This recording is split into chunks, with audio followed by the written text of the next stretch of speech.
Hello friends, welcome to विज्ञान तक। Friends, यह 12th का जीव विज्ञान चल रहा है। अध्याय नंबर है 11 और अध्याय का नाम है जैव प्रौद्योगिकी सिद्धांत एवं प्रक्रम, जिसे हम बायोटेक्नोलॉजी प्रिंसिपल एंड प्रोसेसेस कहेंगे। फ्रेंड्स, मैंने इस चैप्टर का 2 वीडियो पहले ही बना दिया है।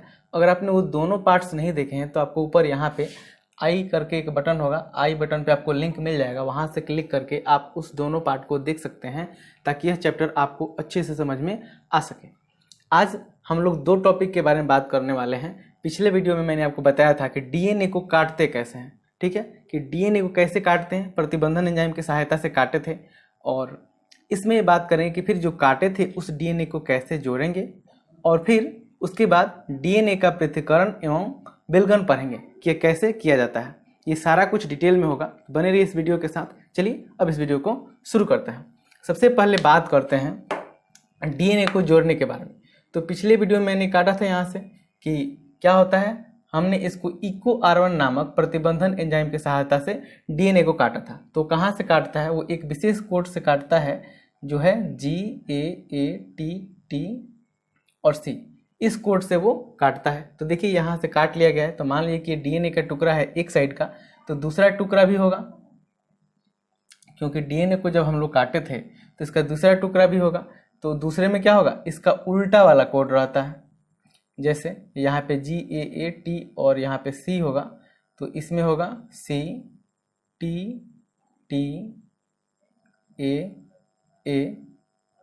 और फिर यहाँ पे होगा G।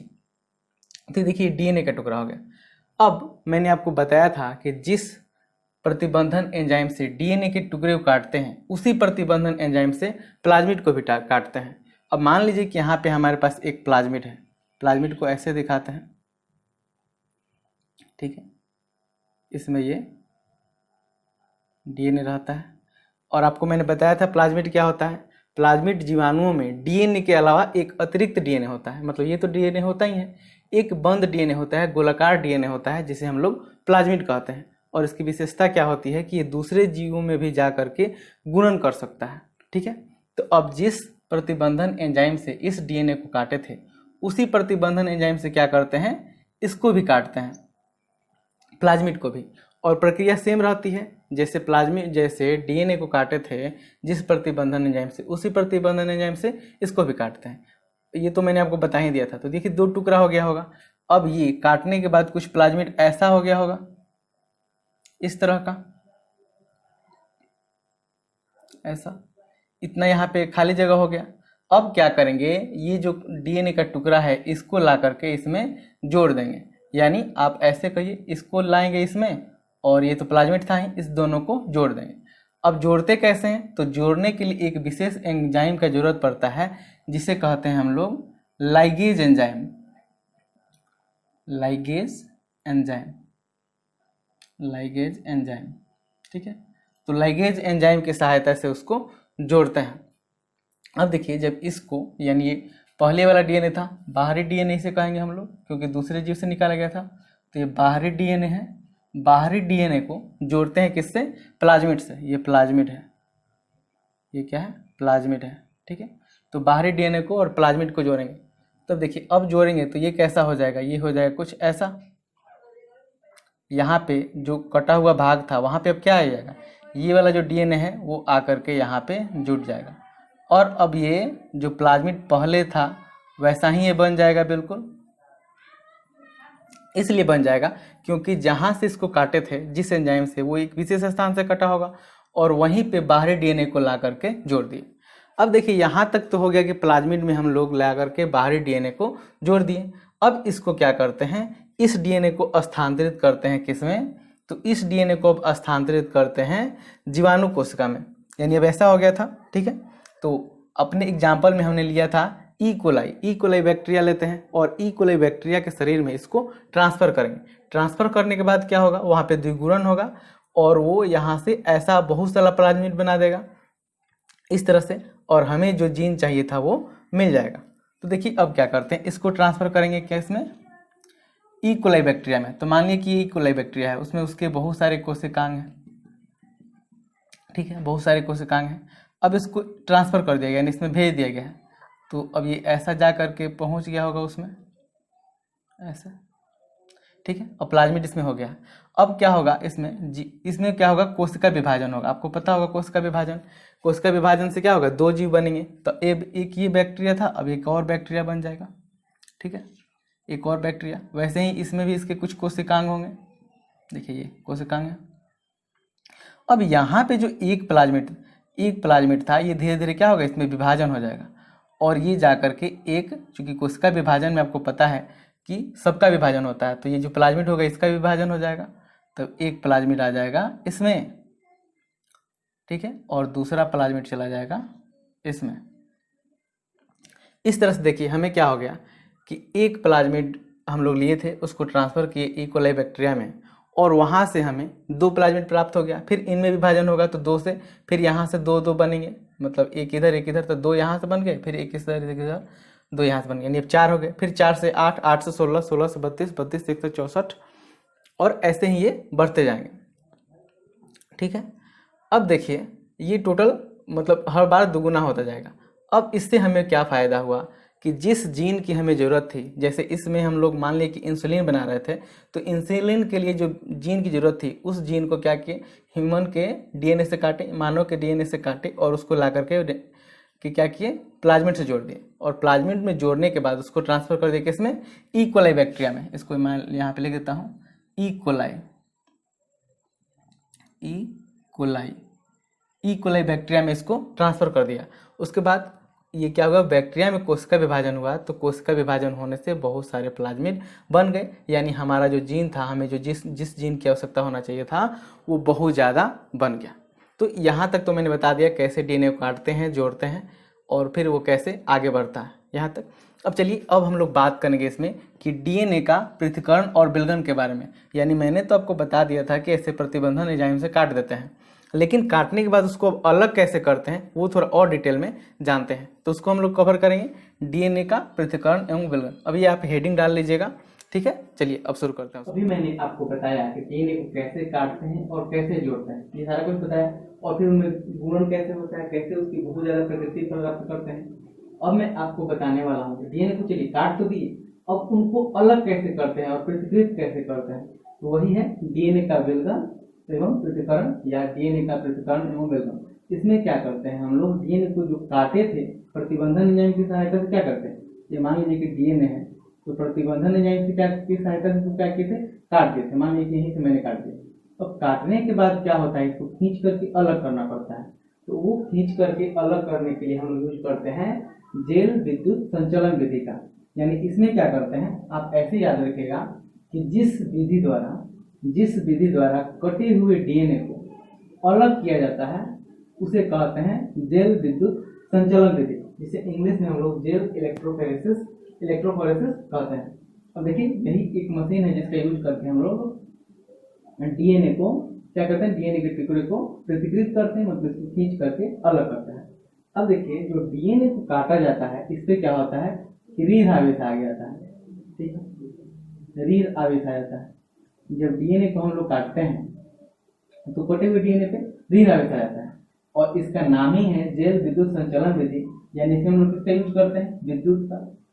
और आपको पता है विद्युत में एक धन आवेश होता है और एक ऋण आवेश होता है, यानी एनोड और कैथोड पे। तो इसमें हम लोग क्या करते हैं, एनोड का यूज करते हैं, और एनोड पे क्या होता है, धन आवेश होता है, और इससे क्या है, ऋण आवेश है। मान लीजिए यहाँ पे क्या होगा, एनोड होगा, एनोड पे क्या होगा, धन आवेश, और इससे है ऋण आवेश।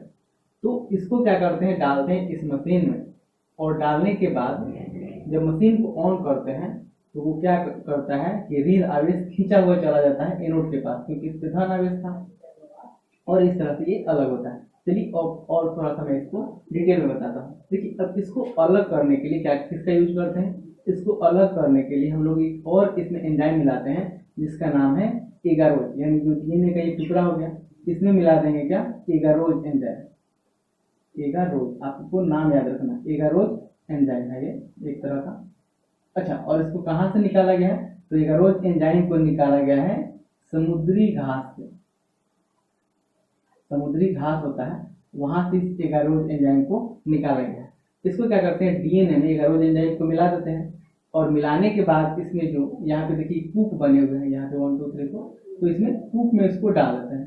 अब एगारोज एंजाइम ये है, और जो डीएनए का टुकड़ा था इसको ले आया करके क्या करते हैं उसमें कूप में डाल देते हैं। डालने के बाद इस मशीन को ऑन किया जाता है। तो आपको मैंने पहले ही बताया कि एनोड पे क्या होता है कि धन आवेश होता है और इस पे होता है ऋण आवेश। अब ये क्या होता है, खींचा हुआ चला आता है एनोड के पास। इस तरह से जहाँ से जो ये इसका टुकड़ा था, ये टुकड़ा यहाँ से अलग हो जाता है और खींच करके चला जाता है एनोड के पास। यानी इस तरह से आप समझ गए डीएनए का टुकड़ा अलग हो जाता है। देखिए यहाँ पे डीएनए का कई टुकड़ा अलग हुआ है। ये देखिए ये जो है ये बड़ा टुकड़ा है और ये छोटा टुकड़ा है। यानी जो बड़े टुकड़े होते हैं वो एक साइड हो जाते हैं और डीएनए का जो छोटा टुकड़ा होता है वो दूसरी साइड होता है। ये डीएनए की पट्टियां हैं, वही टुकड़ा को मैं यहाँ पे लिखा गया डीएनए की पट्टियां। तो इधर सबसे बड़ा वाला इधर चला जाता है, सबसे छोटा वाला उधर चला जाता है और मीडियम वाला होता है जो बीच में रह जाता है। अब देखिए यहाँ तक हमने डीएनए को क्या किया, काट भी लिया था और इसको अलग भी कर लिया। अब इसको देखने के लिए हम लोग साधारण तरीके से तो इसको देख नहीं सकते हैं, साधारण से नहीं दिखता है। अब इसको दिखने के लिए जो हम लोग डीएनए को विभजित किए हैं, जिसको पृथक्कृत किए हैं, अलग किए हैं, उसको देखने के लिए इसमें एक और रंजक मिलाया जाता है जिसे कहते हैं हम लोग इथिडियम ब्रोमाइड। इथिडियम ब्रोमाइड, ठीक है। इथिडियम ब्रोमाइड डालते हैं तो इथिडियम ब्रोमाइड के डालने से क्या होता है, चमकने लगता है, ठीक है, चमकने लगता है। किस तरह का चमकने लगता है, ये लगता है नारंगी कलर का चमकने लगता है, मतलब इसमें चमक आ जाती है। किस कलर का, नारंगी कलर का। अब नारंगी कलर का चमक आ जाता है जिससे हम लोग इसे आसानी से देख सकते हैं। और एक बात आपको इसमें और याद रखना है कि साधारण तरीके से आप इसे नहीं देख सकते हैं। इसको देखने के लिए एक विशेष सिस्टम की आवश्यकता पड़ती है जिसे हम लोग कहते हैं डॉक्यूमेंटेशन सिस्टम। किसे कहते हैं,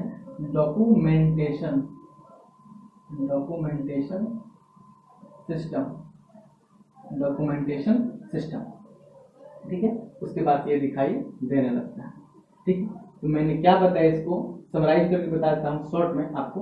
सबसे पहले क्या करते हैं, जो हम लोग प्रतिबंधन एंजाइम की सहायता से डीएनए को काटे थे उसको अब अलग करना है। अलग करने के लिए किस विधि का यूज करते हैं, तो उसके लिए हम लोग यूज करते हैं जेल विद्युत संचलन विधि। मैंने यहाँ लिखा नहीं, वही है ये, यहाँ पे मैं लिख दे रहा हूँ, ये है जेल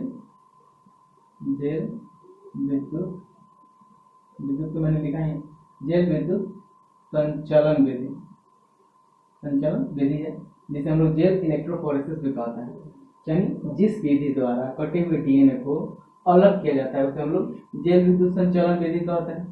इसके लिए क्या करते हैं, डीएनए के कटे हुए टुकड़े को एगारोज एंजाइम में मिलाते हैं, ठीक है, एगारोज एंजाइम में मिलाते हैं। और यहाँ पे एक चीज और आपको याद रखना है कि जो कटा हुआ डीएनए होता है उस पर ऋण आवेश होता है। बाद में कटे हुए टुकड़े को हम लोग एगारोज एंजाइम से मिलाते हैं। एगारोज एंजाइम कहाँ से प्राप्त होता है, समुद्री घास से। मिलाने के बाद इसमें इस मशीन में जो कूप बना होता है यहाँ पे इसको डालते हैं। डालने के बाद मशीन को ऑन करते हैं तो इसमें एनोड होता है, क्योंकि लाइन है तो इसमें एनोड होगा। एनोड पे होता है धन आवेश और इस पे था ऋण आवेश यानी माइनस। ये क्या होता है, आकर्षित करता है एनोड इसको। तो इससे क्या होता है, डीएनए खींच करके चला जाता है एनोड के पास और यहाँ से डीएनए का दोनों टुकड़ा अलग हो जाता है, ठीक है। अब अलग होने के बाद कुछ छोटी पट्टियां होती है, कुछ बड़ी पट्टियां होती हैं। तो जो बड़ी पट्टियां होती है वो एक साइड हो जाती है और छोटी पट्टियां दूसरी साइड हो जाती है। अब कटने के बाद इसको देखने के लिए एक विशेष रंजक मिलाया जाता है, जैसे हम लोग कहते हैं इथिडियम ब्रोमाइड। इथिडियम ब्रोमाइड मिलाने से वो चमकने लगता है, जो डीएनए का टुकड़ा होता है वो चमकने लगता है। किस कलर का चमकता है, तो चमकता है नारंगी कलर का। और फिर उसको साधारण तरीके से नहीं देख सकते हैं, देखने के लिए एक विशेष सिस्टम बनाया जाता है, इसे कहते हैं हम लोग डॉक्यूमेंटेशन सिस्टम। इस आधार पर उसको हम लोग देख लेते हैं, ठीक है। यहाँ तक मैंने आपको बता दिया और अब अगले टॉपिक को मैं नेक्स्ट वीडियो में कवर करूंगा। यह वीडियो आपको कैसा लगा है कमेंट करके जरूर बताइएगा। अच्छा लगा है तो लाइक कीजिएगा, अपने फ्रेंड्स के साथ शेयर कीजिएगा, बुरा लगा है तो डिसलाइक कीजिएगा। यह वीडियो देखने के लिए बहुत बहुत धन्यवाद। बाय।